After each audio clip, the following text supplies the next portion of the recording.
Welcome back to my channel, everyone. Today I'm going to be showing you how to make this little whimsical, witchy welcome wreath sign. I'm going to call it a sign. I consider it more of a sign than a wreath, just because it's so compact and small. This is made using one of those 8-inch or 10-inch. I can't remember what size it is, but it's one of the 2-pack smaller wreath forms that you can get at the Dollar Tree. And literally all Dollar Tree products. There's nothing on here that isn't from Dollar Tree. So if you want to see how I made this, then keep watching. So for this project, we are going to need one of these little 8-inch wreath forms from Dollar Tree. These come in a 2-pack. I don't know if you can see it too well, but yeah, it's super tiny. Also going to need one of these sets of signs. This is the one that comes with the little sign in the middle, but I just used it for something else, so I'm left with these. So I'm trying to kind of figure out what I'm going to do with these. So this is the set that I'm going to use. It has predominantly purple and black in it. Really cute. I have a set of orange lights from Dollar Tree. I also have these two signs which come together with a little witch's hat on top. It's a 3-piece set again. I used the hat for something else, so I'm left with these two signs. I don't know what one I'm going to use yet, but I'm definitely going to use one of them. I'm going to need a package of these purple Halloween ornaments. I have a roll of black mesh, a roll of purple mesh, a roll of green, and a roll of orange. The green is from the fall section. And then I have this ribbon, which is super cute and has all those colors in it. And as always, you're going to need a pair of scissors, pipe cleaners, a hot glue gun,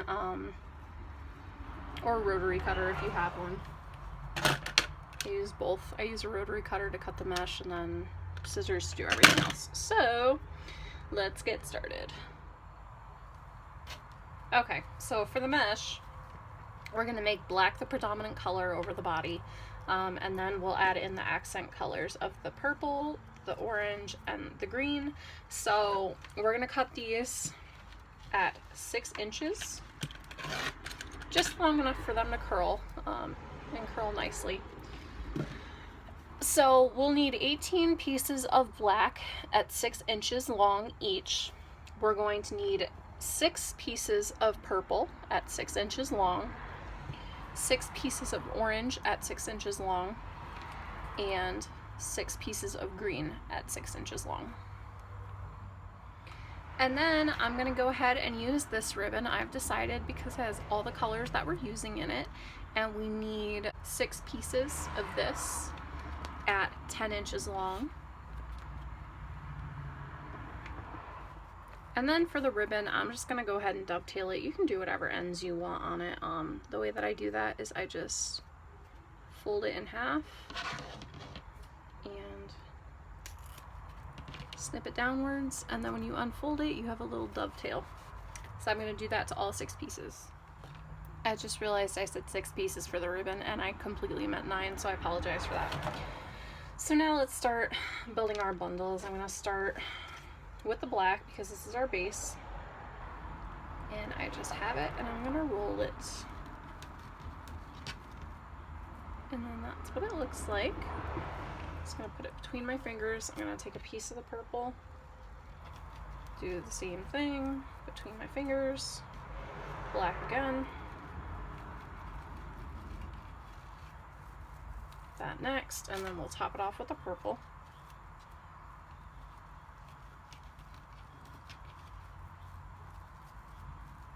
So this is what we're looking at right now. And then I will take a piece of this ribbon. I'm going to scrunch it right in the middle, so it looks like that. I'm going to put it over the top. And then we'll take a pipe cleaner and go over the top, pull it up, and then the pipe cleaners are down here now. Make sure they're even, pull, and twist. There you go. That's it. So, since there's going to be 9 bundles, every bundle is going to have a piece of ribbon. So, go ahead and make your 9 bundles.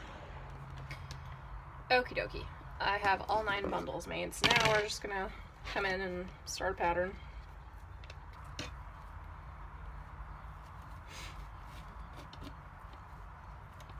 And I think for this, we're going to go ahead and put them over the 2 outer rings. See that? So I'm not using this inner ring at all. So I'm just going to alternate the colors.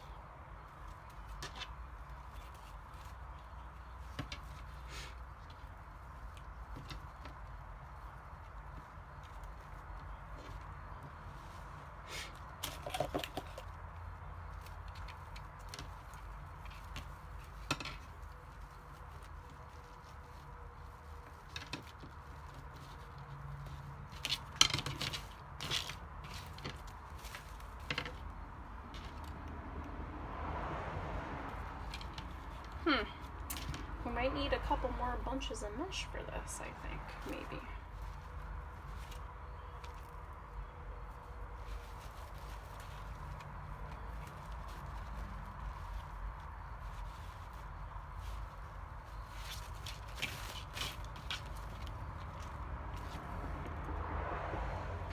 So this is a little sparse for me. So I think I'm gonna go in with just black.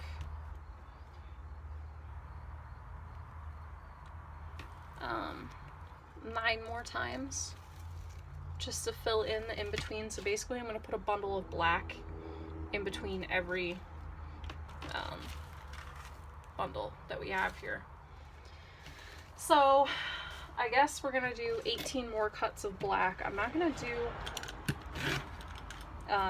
3 pieces. I'll just do 2 just to kind of fill it in a little bit. This is just kind of the process that I go through when I make things. I have an idea in mind and I think it's gonna work, but then it doesn't, so you just have to go back in and improvise. So I'm gonna make 9 more bundles of just black. 2 pieces of black together, just bundle it, and I'm gonna go in and fill in between every single one of those bundles. And then when I do that, I'll come back. Okie dokie. So now, just to recap. You need 36 cuts of black, 6 cuts of green, 6 cuts of orange, and 6 cuts of purple. And then in total you end up with 1, 2, 3, 4, 5, 6 bundles per section. So this is what we have. Nice and full. So now we're gonna go in, and I got the hot glue gun going, and we're just gonna add our hat. And I'm not gonna do this any particularly special way. We're just gonna hot glue it on. You can use pipe cleaners if you want. Pipe cleaners are just as susceptible to fall off of the hat as it is to fall off of the mesh, and I find that it sticks much better to the mesh and the ribbon than it does to pipe cleaners. That's just how I've always been with it. So there's the hat on.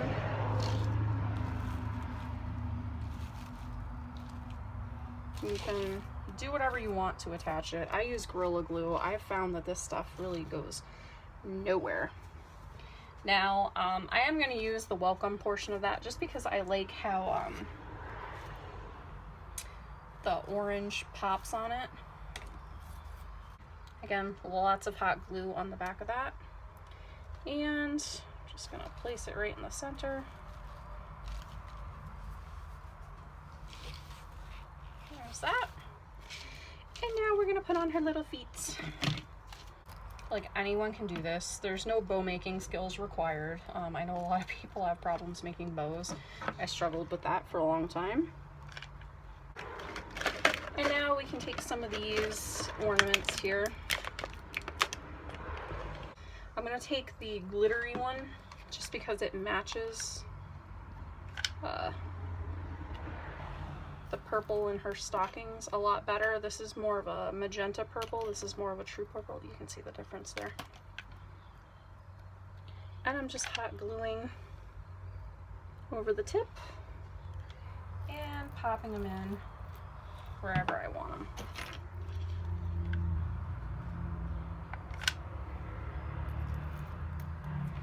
They say that the magic of crafting is in odd numbers, so I always do try to put an odd number of embellishments on my wreaths. Doesn't always happen that way, but I do try my best. So we have 5 on there. It looks okay. I am gonna go ahead and add these lights though. And the light set that I've chosen is orange, so it doesn't pop too much of that purple. And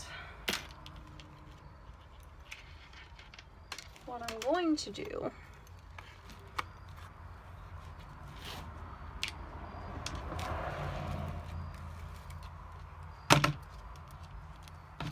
is attach the battery pack after I lay out my lights. So all I'm gonna do is put my lights through and then twist the string into the pipe cleaners so they're held. We don't want to be gluing the cord for the lights because we can damage it that way. So I'm just going to pop them through and then twist the twist ties around the cord so they stay still. That's all. I mean, this is going to be very well lit because I usually use 1 string of these for like the 14-inch wreaths. So this is going to be pretty well lit.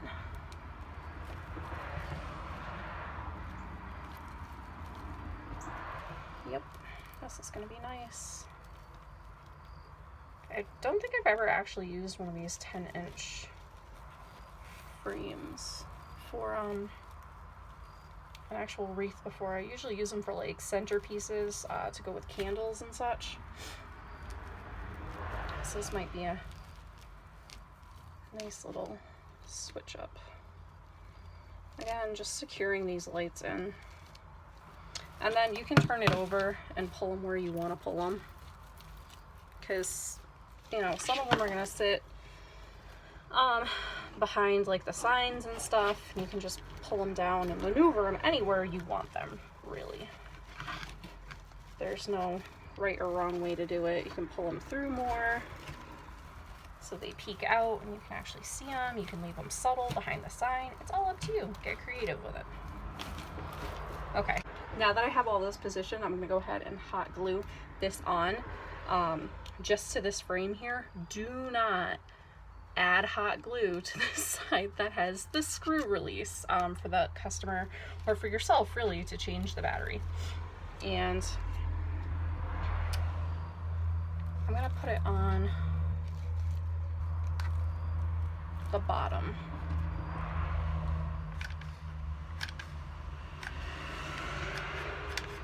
Again, do people know other ways to attach these? I'm sure they do. This is the way that I have always attached them, and I have never had a problem. So what this does is it kind of just like melts into the pipe cleaners and melts onto the frame and everything, and then just gets stuck there, basically. And I'm going to take whatever excess wire I have and twist it up so it doesn't get caught. And now we'll hang it up on the door and see what it looks like. Okay, I think you can kind of see it now. I don't want to shut all the lights off, but it just kind of like backlights it. I don't know how to explain it. It's very cute. So, I hope you guys like this, and I hope you give it a try, and thank you for watching.